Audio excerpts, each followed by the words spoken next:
I never thought I'd be the guy who finds love twice. Hell, the first go-round with marriage felt like one of those once-in-a-lifetime deals, at least until it fell apart like a house of cards in a windstorm. But here I am, happily hitched to Emily, who, for some reason I'll never understand, looks at me like I hung the moon. Emily is the kind of woman who doesn't just light up a room. She floods it with sunshine, reorganizes it, and leaves you wondering how you ever lived in the dark. She's got this unshakable confidence, the kind that intimidates cashiers and charms waiters. I'll admit, I had to step up my game just to keep up with her. We've been married 5 years now, and it's good, no, it's great. Our weekends are a chaotic mix of soccer games, grocery trips, and her dragging me to yoga classes where I spend most of the time wondering if my hamstrings are going to snap. We've got a 3-year-old son, Ethan, who's either going to be a future Nobel laureate or a professional chaos creator. He's got his mom's brain and my appetite, which is a dangerous combo. Life feels simple in the best way. Emily works as a corporate trainer, traveling just enough to keep her sane, but not enough to miss the milestones. Me? I run a small home renovation business. It's not glamorous, but there's something satisfying about taking a wreck of a house and turning it into something that feels like it belongs in a magazine. Plus, swinging a hammer keeps me in decent shape, which is more than I can say for most guys my age. The only hitch in our blissful family setup? My daughter Lily. She's 13, stubborn as a mule, and from my first marriage to Claire. We share custody, though it's more like a dysfunctional relay race where the baton is a surly teenager. Don't get me wrong, Lily's a good kid at heart, but she's got that teenage everything is stupid vibe that makes you want to both hug her and hide from her. Emily's a saint when it comes to Lily. She includes her in everything: family dinners, game nights, even the occasional mother-daughter shopping spree. She does her best to bridge the gap between Lily and Ethan, which is like trying to make a cat and a goldfish best friends. I know Lily appreciates it, even if she pretends she doesn't. Claire, my ex, is a whole different story. We met in college. She was smart, gorgeous, and had a laugh that could make you forget your own name. I fell hard and fast, and for a while, it was great. But the cracks started showing early. Claire always had this way of making you feel like you were never quite enough. She was demanding, sharp-tongued, and always seemed just a little too interested in other people's attention. When we divorced, I chalked it up to incompatibility and called it a day. Sure, I wondered about a few things, like the way she always seemed to have her phone glued to her hand, or how she'd get defensive when I asked about her late nights out with friends. But I didn't dig too deep. Maybe I didn't want to know. Now, with Emily, everything's different. We're partners in every sense of the word. We laugh, we fight, we make up. She's the first person I want to tell when something goes wrong, and the first person I want to celebrate with when something goes right. But there's this nagging part of me that feels like I'm waiting for the other shoe to drop. Like life's too good, and some cosmic prankster is lurking around the corner, ready to throw a wrench in my happily ever after.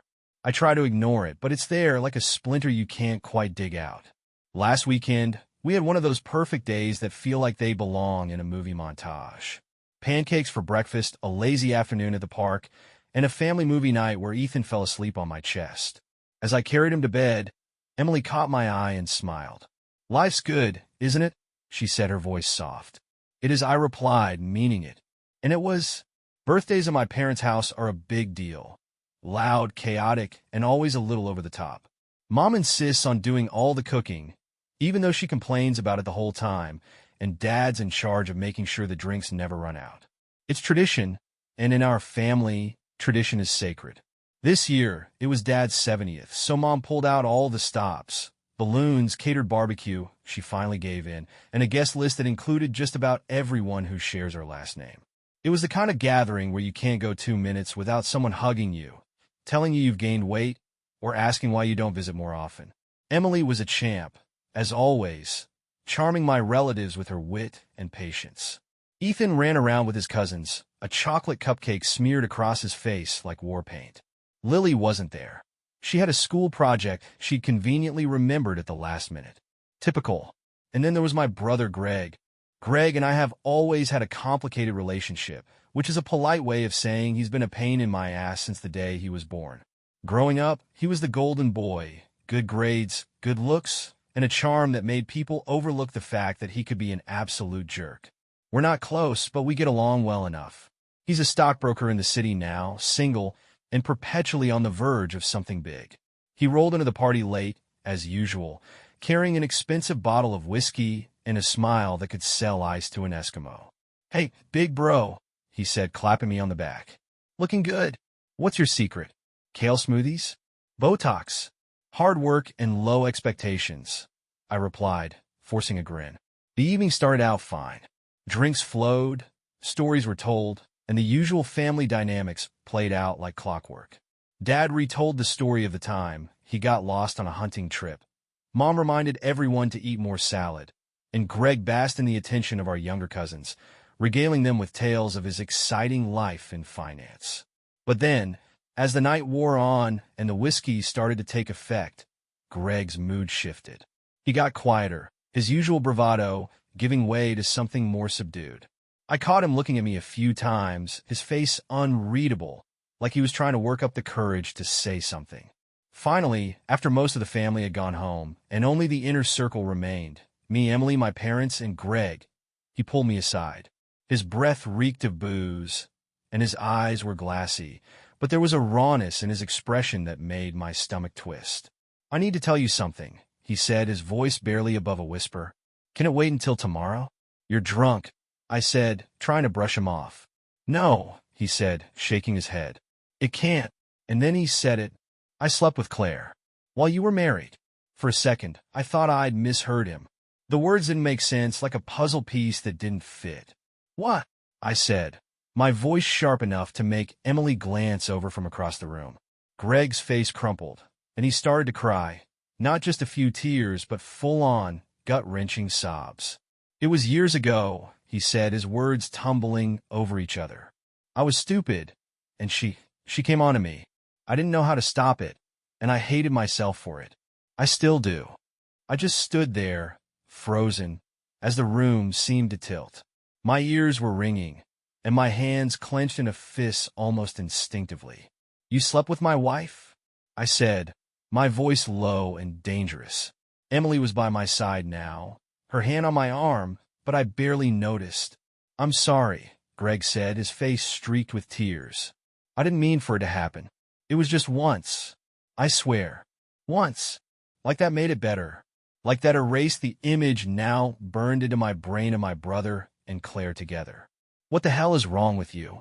I said, my voice rising. "I was drunk, and she. Don't you dare blame her," I snapped. "This is on you." My parents, who had been in the kitchen, rushed in at the sound of the commotion. "What's going on?" Mom asked, her eyes darting between me and Greg. "Ask your golden boy," I said, my voice dripping with venom. Greg crumbled onto the couch, his face in his hands, mumbling apologies I didn't want to hear. I didn't know what to do. Part of me wanted to hit him, to break his nose, and watch the blood pour out.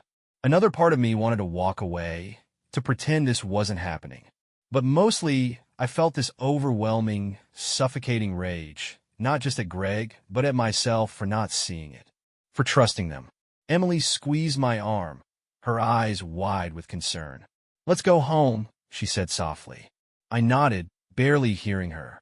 As we left, I cast one last glance at Greg, slumped on the couch, looking like a man who had just been sentenced to death. In the car, Emily didn't say much. She just held my hand, her touch grounding me as my mind raced with questions I wasn't ready to face. The drive home from my parents' house felt like the longest 20 minutes of my life. Emily didn't push me to talk. She never does. But the silence between us was heavy, like a storm waiting to break. When we got home, I kissed Ethan goodnight as he lay sprawled in his bed, clutching his favorite stuffed dinosaur. Emily stayed in the nursery a little longer, fussing over the blankets, probably just giving me space.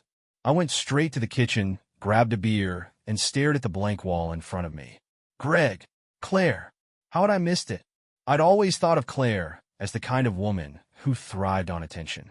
She could walk into a room and make everyone in it feel like they'd been touched by something special. It was part of what drew me to her in the first place. She had this magnetism that made the world feel brighter when she was around. But that same light? It burned out quickly. Our marriage was good for the first couple of years. Or at least I thought it was. We'd laugh, argue, and make up like any normal couple. We threw ourselves into work and building a life together. I'd come home from long days on job sites, covered in sawdust, and she'd be waiting with a glass of wine and that smile that could make you forget you were tired. But somewhere along the way, things shifted. I remember the fights, small at first, over stupid things like leaving my shoes in the hallway or forgetting to call when I was running late. But they got bigger, meaner. She'd accuse me of not being present, of not seeing her. I thought it was just the stress of life catching up to us. I worked long hours back then, trying to grow my business and make a name for myself. Claire worked too. She was in event planning, always running from one big, glamorous job to the next. Her phone was constantly buzzing with texts and calls, her attention split between me and whatever high-profile client she was juggling. There were times I'd catch her looking at me like I wasn't enough. Like I was some sort of consolation prize she'd settled for when what she really wanted was something or someone else. I brushed it off. I told myself I was imagining things, that all couples went through rough patches. But now I couldn't stop replaying those moments in my head, trying to pinpoint the exact time Greg slithered his way into my marriage. Was it the night Claire came home late from a work party, smelling of perfume that wasn't hers? She'd waved it off, laughing, saying a co-worker had spilled a drink on her. Was it that weekend she insisted I go on a fishing trip with my buddies, practically shoving me out the door? I'd thought she was just being considerate, giving me a break. Or maybe it was all those little moments, the text she wouldn't let me see, the way she'd get defensive when I asked too many questions about her day. The truth was I had no idea when it happened, and that made it worse. I didn't want to believe it, but the signs were there, scattered like breadcrumbs I'd been too blind or too trusting to follow. "Hey!" Emily's voice broke through my thoughts. She was standing in the doorway, her arms crossed over her chest, watching me with that look she gets when she's trying to figure out the best way to help without pushing too hard. "You okay?" she asked. "No," I said, taking a long swig of my beer. "Not really." She came over and sat down across from me, her fingers fiddling with the hem of her sweatshirt. "I don't know what to say," she admitted. "But I'm here. Whatever you need." I nodded, grateful for her presence, even if I didn't know how to put my feelings into words. "I keep trying to figure out when it happened," I said, finally breaking the silence. "When she cheated, I feel like such an idiot for not seeing it." "You're not an idiot," Emily said firmly. "People lie. They hide things. It's not your fault." I wanted to believe her, but it didn't feel that simple. "You know what's funny?" I said, forcing a bitter laugh. "Even with everything Greg told me tonight, I still don't know the truth. Was it just him? Or were there others? How long was she lying to me? Did she ever actually love me? Or was I just convenient?" Emily reached across the table and took my hand, her touch steadying me. "Maybe you'll never get all the answers," she said softly. "But that doesn't change who you are. You're a good man, a good father. That's what matters." Her words were kind, but they didn't stop the questions from swirling in my mind, relentless and unforgiving. Greg's tearful confession had ripped the scab off a wound I didn't even know I had, and now it was bleeding out, messy and raw.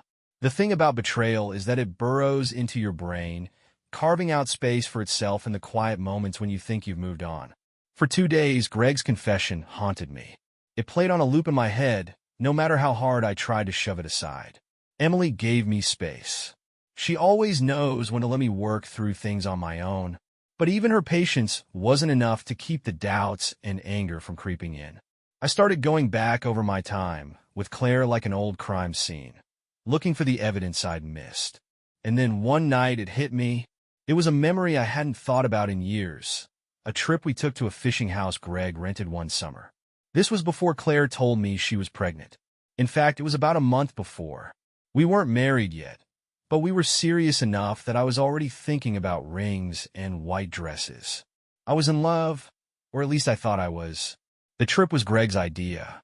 He'd found this cozy little place by the lake, complete with a fire pit and a dock. "We'll fish, drink, and chill," he'd said, selling it like a used car salesman. It was supposed to be a couple's getaway. Me and Claire, Greg, and his girlfriend Vanessa. We packed up the truck with coolers, fishing rods, and enough booze to kill a small horse, then headed out for what I thought was going to be a perfect weekend. The first day was as close to perfect as it gets. We spent the morning fishing off the dock, pulling in bass and catfish. Claire wasn't much of a fisher, but she humored me, holding the rod like it might explode and squealing every time a fish tugged on the line. That evening, we threw together a feast with our catch. Greg grilled the fish while the rest of us worked on the sides. Dinner turned into a party. We drank. A lot. We cranked up some music, danced on the tiny porch, and dragged out an old karaoke machine Greg had brought along for reasons no one could explain. By 11 p.m., Vanessa was the first to tap out. She wasn't much of a drinker, and she had this internal clock that shut her down at the same time every night. 1 minute, she was laughing at Greg's terrible rendition of a Queen song, and the next, she was slumped on the couch, half asleep. Greg carried her to bed like a doting boyfriend, tucking her in with all the care of someone trying to make a good impression. I lasted until about 1 a.m. By then, the beer and whiskey had caught up to me, and the room had that spinny feeling that tells you it's time to quit while you're ahead. Claire and Greg were still wide awake, though. They'd moved to the couch, controllers in hand, trash-talking each other over some racing game on the Xbox. "You two try not to kill each other," I mumbled, stumbling off to bed. I didn't think anything of it at the time. Claire and Greg had always been friendly, maybe a little too friendly now that I think about it, but I never saw it as anything more than harmless banter. The next thing I remember was waking up at 5 a.m. with a pounding headache and a mouth that tasted like I'd swallowed the lake. I rolled over, expecting to find Claire next to me, but the bed was empty. I got up and checked the house. The living room was dark, the TV off, and the Xbox controllers scattered on the coffee table. No sign of Claire or Greg. I figured she'd gone out for some air, maybe to shake off the booze, so I crawled back into bed. She didn't come back until 8 a.m. I remember the way she looked when she walked into the bedroom. Her hair a mess, her face flushed, like she'd just come in from a long run. "Morning," she said, sliding into bed next to me. "Where have you been?" I asked, my voice groggy. "Couldn't sleep," she replied. "Went for a walk by the lake." She kissed my shoulder, her hand sliding down my chest, but I was still drunk and hungover and not in the mood for anything. "Later," I mumbled, rolling away from her. She didn't push it, but there was something in the way she sighed as she got up and went to the shower. I didn't think much of it at the time, just figured she was feeling restless. A month later, Claire told me she was pregnant. I remember how she beamed when she said it, her eyes sparkling with excitement. I was so caught up in the moment, I didn't think to question anything. Why would I? But now, years later, that memory felt different. What if that night at the lake had been more than just a late-night walk? What if it was the moment everything changed, the moment Greg crossed a line that should have been unthinkable? The thought made my stomach churn. I tried to tell myself I was overthinking it. Maybe it really was just a walk by the lake. But then I remembered Greg's face at my dad's birthday, his tears, his apology. It lined up too perfectly.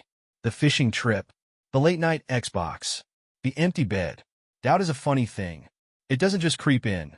It crashes through your mind like a wrecking ball, smashing everything you thought was solid. That's how it felt when the question finally surfaced. Uninvited and impossible to ignore. Is Lily even mine? I hated myself for thinking it. Lily was my daughter.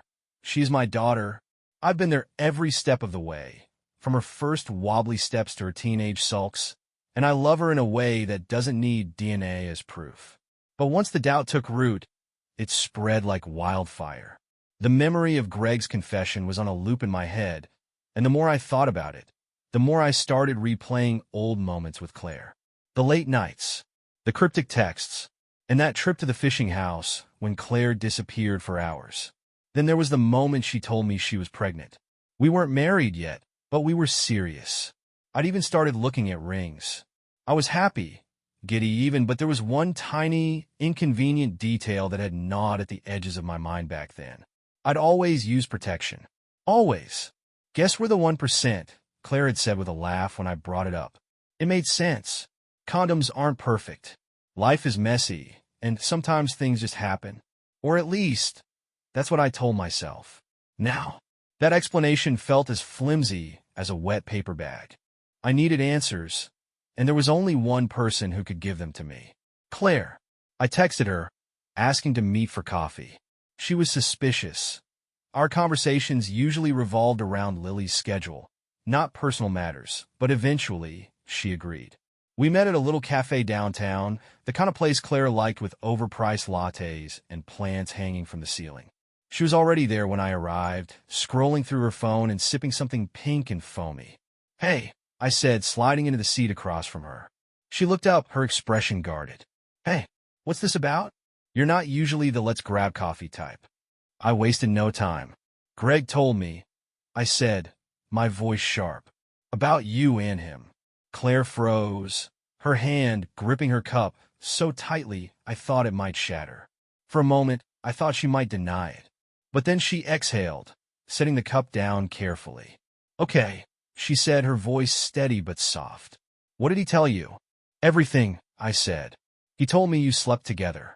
Claire's face crumpled, and she buried her face in her hands. "It wasn't supposed to happen," she said, her voice muffled. "It was a mistake. A stupid, awful mistake." I leaned back, my hands gripping the edge of the table. "Why?" I asked, my voice low and filled with anger I could barely contain. Why my brother?" "I don't know," she said, looking up at me with tears in her eyes. "We were drunk. He was just there. I don't even remember how it started. But it didn't mean anything. It was just once. I swear." I didn't believe her, not completely. She reached across the table, her hand hovering over mine. "I'm sorry," she said. "I hated myself for it. I still do." "Yeah, well, that makes two of us," I snapped, pulling my hand away. We sat in silence for a moment, the noise of the cafe fading into the background. I could feel the weight of her guilt, but it wasn't enough to make me forget the betrayal. "There's something else I need to know," I said finally. Claire wiped her eyes, her expression wary. "What?" I hesitated, the words sticking in my throat. Then, finally, I forced them out. "Lily," I said. "Is she mine?" Claire's face twisted into something I couldn't quite read. Shock, hurt, maybe even anger. "Of course she's yours," she said, her voice trembling. "How can you even ask me that?" "Because nothing makes sense anymore," I said, my voice rising. "You lied to me, Claire. You lied about Greg, so how do I know you're not lying about this?" "I'm not," she said, shaking her head. "I swear to you, Lily is your daughter. I would never lie about that." Her words hit me like a punch to the gut, but they didn't ease the doubt gnawing at my insides. "If you're so sure," I said, my voice cold, "then you won't mind if I get a test." Claire flinched like I'd slapped her. "Are you serious?" she asked, her eyes wide with disbelief. "Dead serious," I said. She stared at me, her jaw clenched, her breathing shallow. Then, finally, she nodded. "Fine," she said, her voice barely above a whisper. "Do whatever you need to do. But don't take this out on Lily. She doesn't deserve that." I didn't respond. I couldn't. Doubt has a way of gnawing at you, like a splinter buried too deep to dig out. It's always there, even when you try to ignore it, and the longer you let it fester, the worse it gets. That's how I felt in the days after my conversation with Claire. The idea of a DNA test haunted me. I couldn't make up my mind. Did I really want to know? On one hand, Lily was my daughter, my kid. I'd been there for her whole life, through every scraped knee, every parent-teacher conference, every awkward holiday photo. A stupid test wasn't going to change any of that. But on the other hand, the betrayal burned too hot to ignore. Claire had lied to me about Greg. Who's to say she wasn't lying about Lily? If she wasn't mine, that meant I'd spent 13 years paying for someone else's kid. Emotionally, financially, and in every other way that counts. Emily stayed quiet on the subject, letting me wrestle with the decision on my own. I appreciated that, even though I could tell she had her own opinion. She'd always been fiercely protective of me, and I knew part of her wanted to march over to Claire's house and demand answers herself. But she held back, respecting the fact that this was my mess to untangle. In the end, my curiosity, or maybe my anger, won out. I bought the kit online, the kind where you swab your cheek, seal it up, and mail it off. The instructions made it sound so clinical, so simple, like I was just checking the weather forecast or ordering a pizza. It wasn't simple. It took me 3 days just to work up the courage to do the damn test. The swab felt like it weighed 1,000 pounds in my hand, And every time I thought about mailing it, I'd hear Lily's laugh in my head or picture her running up to me with her latest art project. But I did it. I sent it off, and then I waited. The next week crawled by. Every time my phone buzzed with a notification, my stomach flipped. Every time I opened the mailbox, my hands shook. I'd wake up in the middle of the night, heart pounding, wondering if I'd made a mistake. And then one afternoon, the email came. I was in my truck parked outside a client's house, staring at my phone screen like it was about to explode. My heart was pounding so hard I thought I might pass out. Results are ready. My finger hovered over the link for what felt like an eternity. I thought about Lily, about the first time I held her in the hospital. She was so tiny, with a full head of dark hair, and these little hands that clung to my finger like she never wanted to let go. I thought about her first word, Dada, and the way she'd light up every time I walked into the room. I thought about the time she fell off her bike and scraped her knee, and how she cried so hard I ended up crying with her, even though I didn't want her to see. I thought about all the moments that made her my daughter, no matter what that test said. But I also thought about Claire, about Greg, about all the lies that had piled up over the years, turning the foundation of my life into quicksand. I took a deep breath and tapped the link. The results were clear. Probability of paternity, 0%. I stared at the words, my brain struggling to process them. It felt like the world had shifted on its axis, like gravity had flipped, and I was floating, untethered and weightless. It wasn't just a punch to the gut. It was a full-on demolition of everything I thought I knew. Lily wasn't mine. I read the email again, and then again, as if the words might change on the third or fourth pass. But they didn't.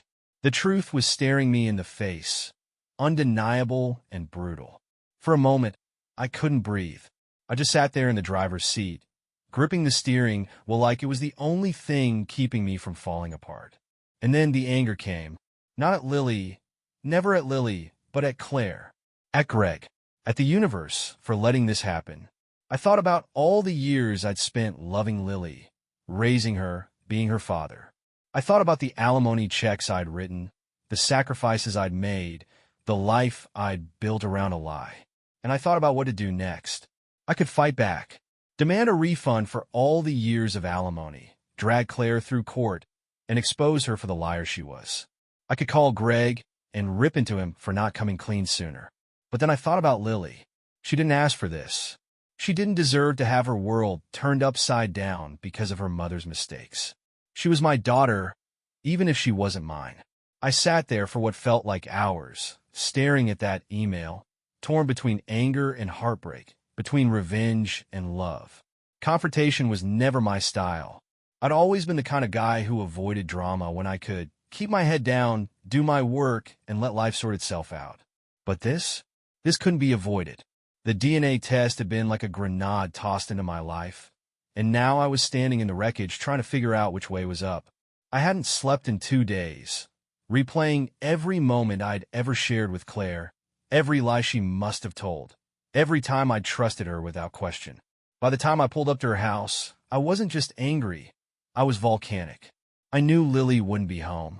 Claire had told me she was at a friend's house for the afternoon, which left me a clear window to confront her and her new husband, Mark.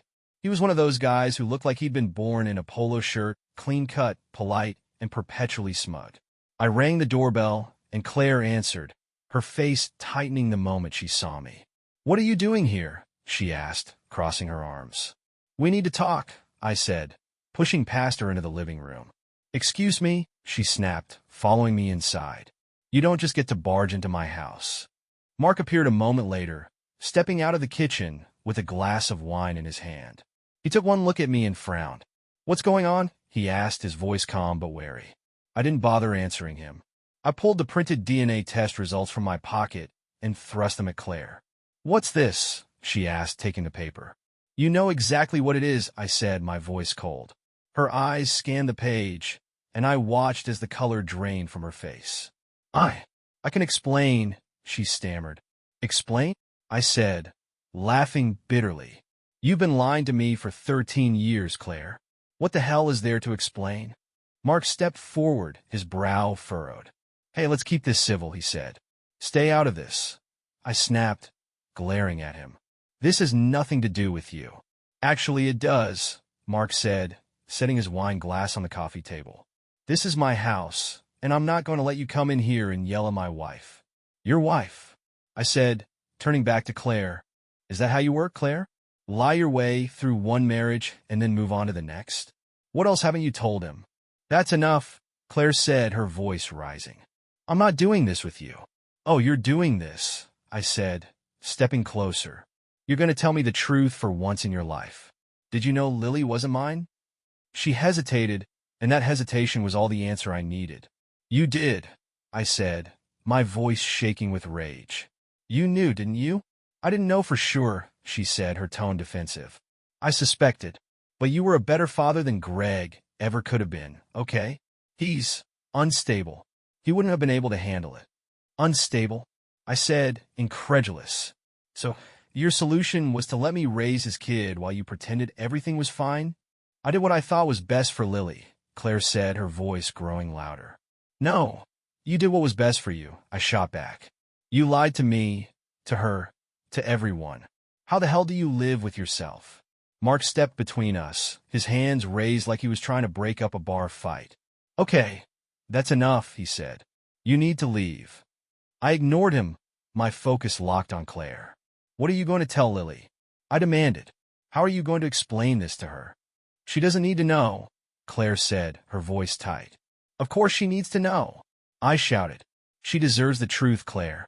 She deserves better than this, better than you. That's when Mark snapped.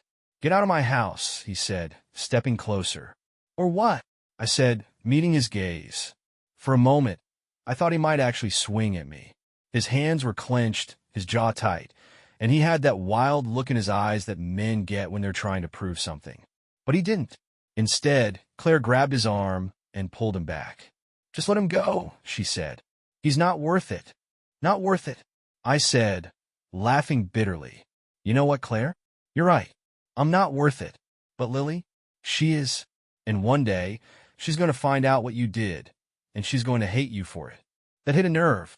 Claire's face twisted in anger, and she pointed toward the door.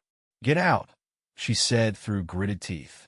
I stood there for a moment, my chest heaving, the weight of everything pressing down on me. Then, without another word, I turned and walked out, slamming the door behind me. I sat in my truck for a long time, staring at the steering wheel, my hands shaking.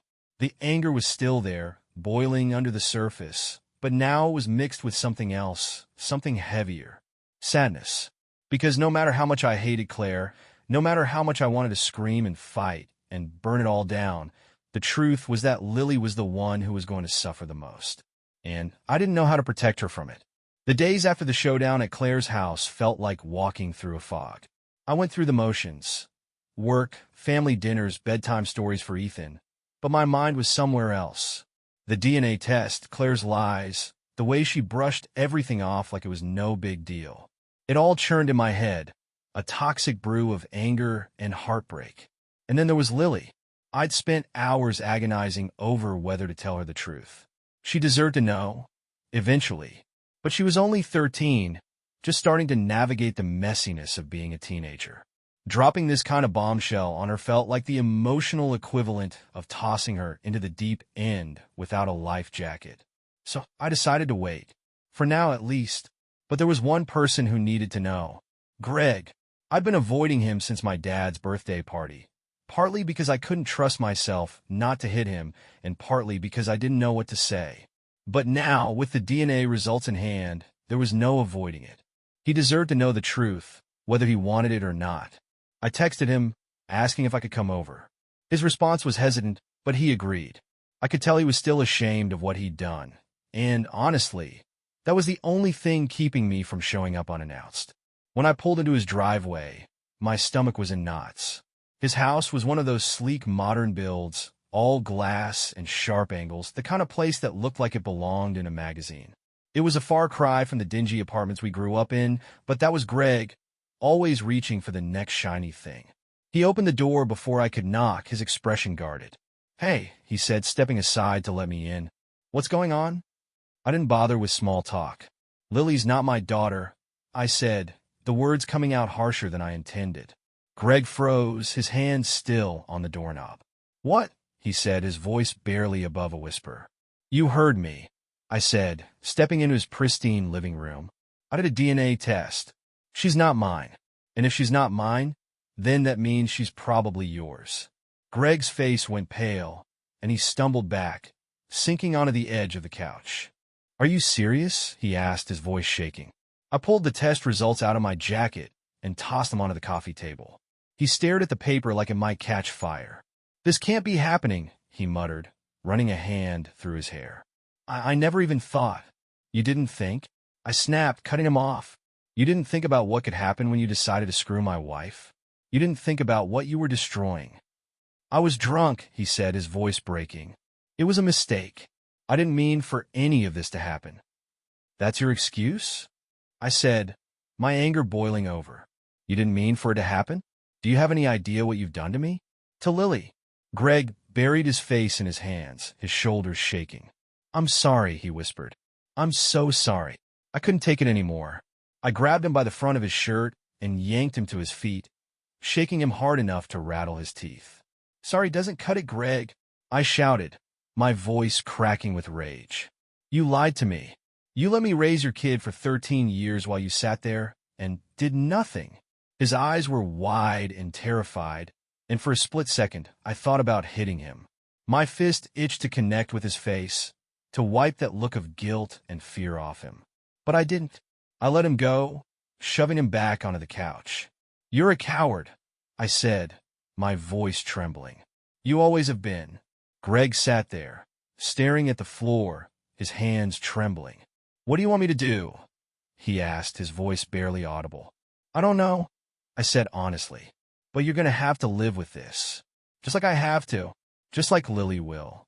The weight of those words hung in the air between us, heavy and suffocating. For a moment, I thought Greg might cry. But he didn't.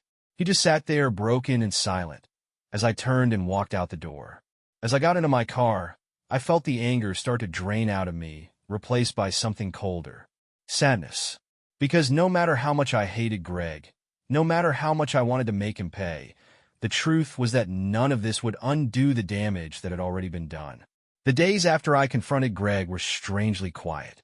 It was like the storm had finally passed, leaving behind a kind of uneasy calm. The anger was still there, simmering just below the surface, but it didn't burn as hot as it had before.